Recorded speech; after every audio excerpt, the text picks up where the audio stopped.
Hi everyone, it's me Crafty Witch and welcome back to my channel. So this video is going to be about how to make banishing oil. This is just my recipe. Feel free to tweak it and make it your own. Use what you have, what you can get your hands on to. For this recipe, there's a lot of different ingredients. I've used herbs and I don't think I've used actually any resins or anything, but a lot of different kinds of herbs. I've also used some essential oils, or I will be using some essential oils in it as well. And the carrier oil, I'm going to be using canola oil. I'm just low on olive oil, so canola it is. And yeah, we'll just get right into it. So this is I think this is a half pint jar. I think these are pints. If you can see, like they're like little tiny jelly jars. So I might make a couple of these, but I'll just show you how to make one to begin with. And everything's already been prayed over and consecrated for this. And make sure you use a sterilized jar as well. So to begin with, I'm going to put in some cinnamon bark.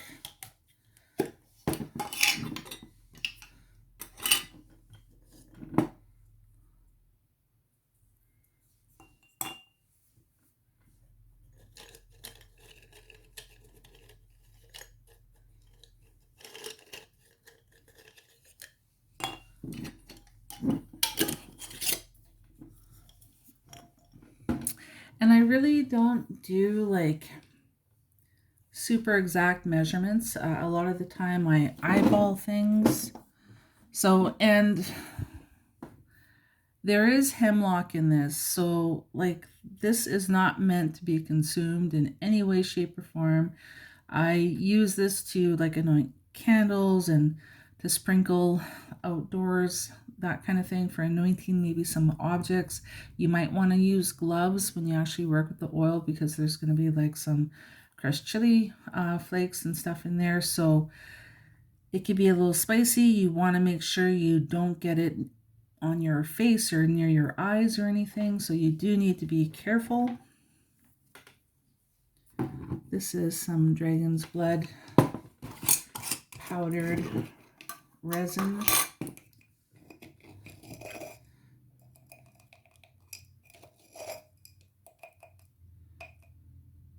So I'm adding a teaspoon of that.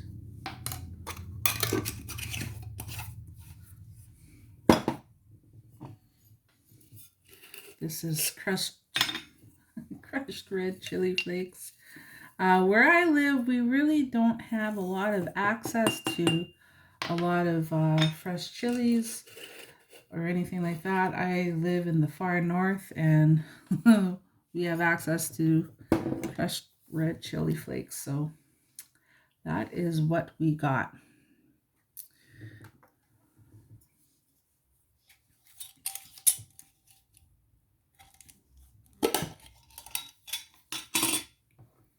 This is asphodelaria. This stuff stinks like nasty. It's called hing. It's also been called devil's dung. People use it in purification, exorcisms, for protection, strength, that kind of thing. I'm not going to use a whole lot.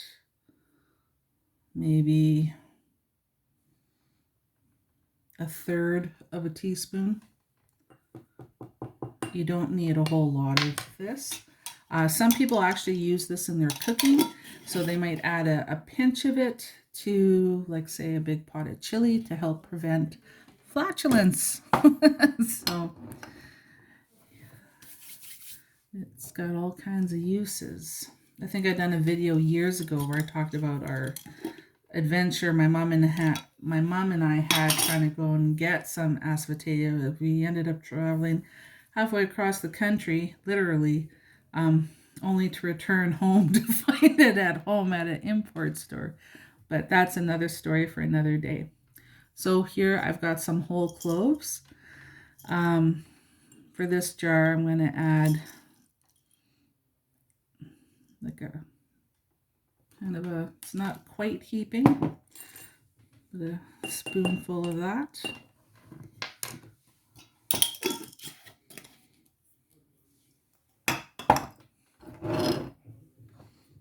I've got some basil, dried basil. I'm going to add some of this.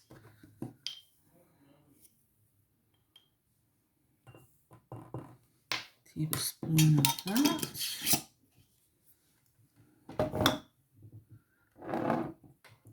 Got some paprika here. Oops.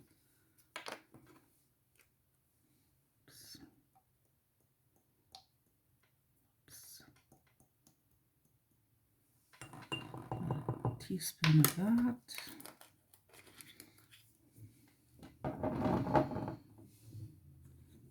Some chili powder.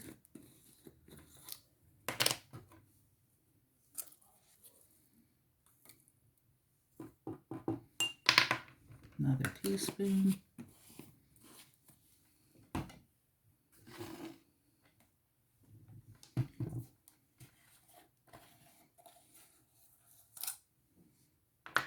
Some cayenne pepper.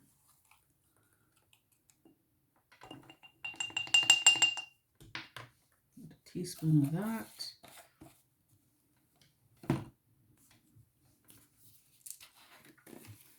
This is ground black pepper.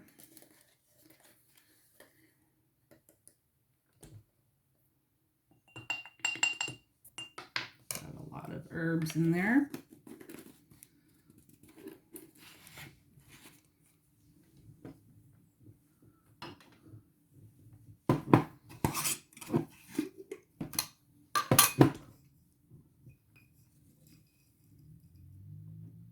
I have a heaping teaspoon of hemlock bark.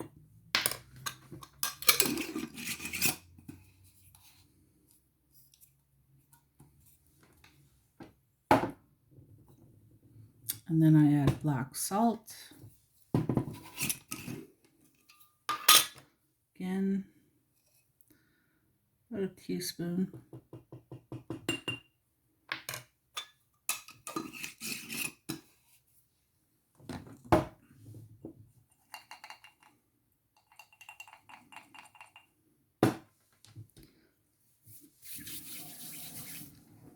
Now we're going to add some of the oil. We're going to fill it up about halfway.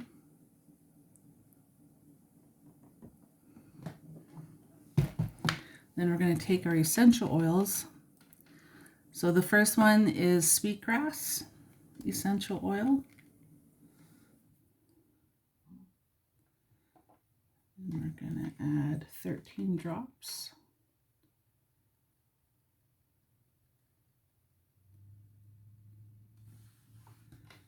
There's an extra one that falls in. It's okay. It's no big deal. Then we're going to take, now we've got even more basil. Again, 13. Maybe I should do it with this hand so you guys can see.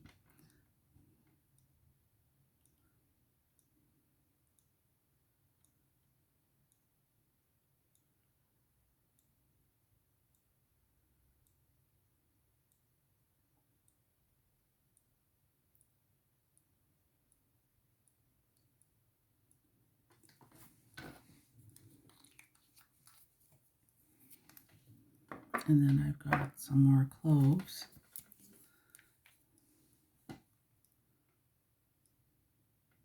Drops.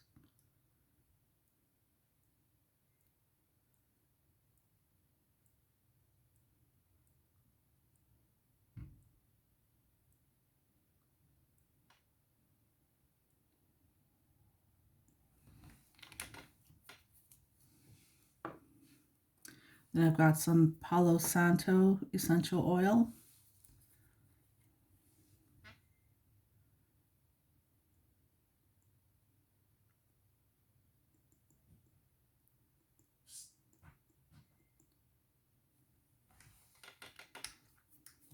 Some oils are thicker than others, some flow faster than others.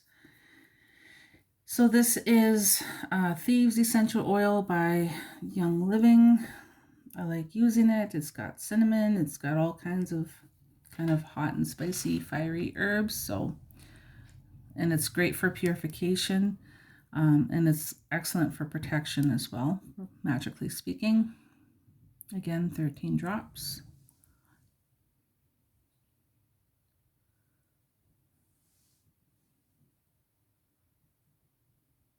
This one's going to take a while. Come on, buddy.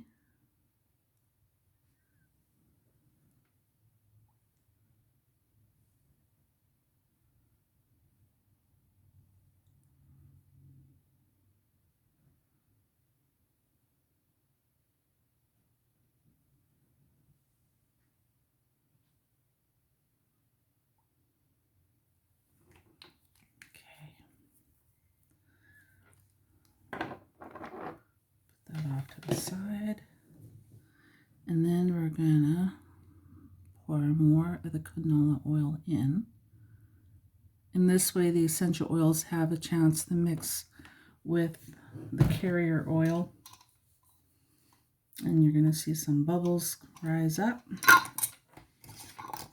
And then we're gonna give this a good shake. You can see some of the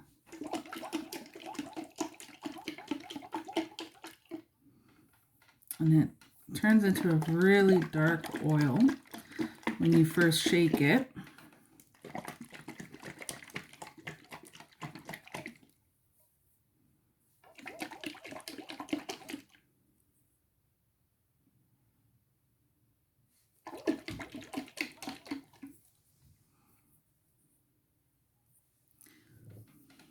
So, don't know if you guys can, it's showing up as being black, but it's kind of a red color. It's like a reddish brown. It's pretty dark, as you can see.